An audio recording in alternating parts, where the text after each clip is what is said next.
It's 2 a.m. You're staring at a desk that shakes under the weight of a textbook slamming down like a cinder block. We've all faced that specific dread of an encyclopedic deadline looming over the room. The common response is to brew a pot of coffee, wait for a surge of willpower, and lock yourself in for a grueling 6-hour marathon. You try to scale your effort to match the size of the book. Biological reality doesn't reward that effort. This graph tracks memory retention over a 6-hour window. The steep drop-off after the first 60 minutes shows cognitive overload in action. When the brain is forced to absorb complex data without a break, it stops processing new information. You see the struggle in the lines of anxious candidates at every major exam. Thousands of people are attempting to process the same impossible volume of data using the same failing marathon methods.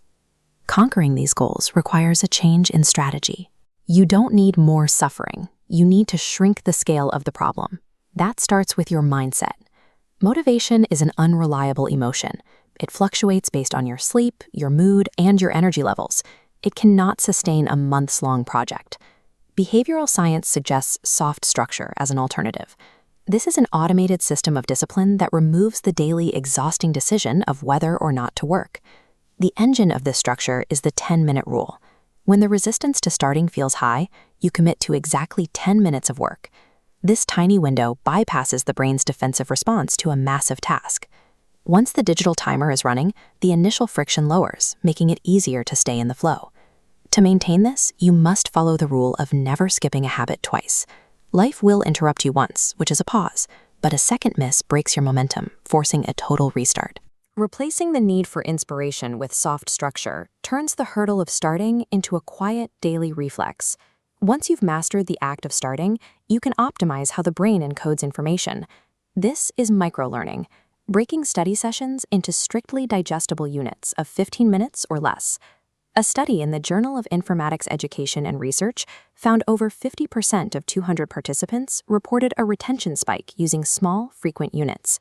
These bursts prevent boredom. By working in active recall loops, you keep the mind fully engaged. Short-form media creators already use this biological limit to their advantage. YouTube Shorts creators often change their visuals every 5 to 7 seconds, strictly to reset the viewer's attention span.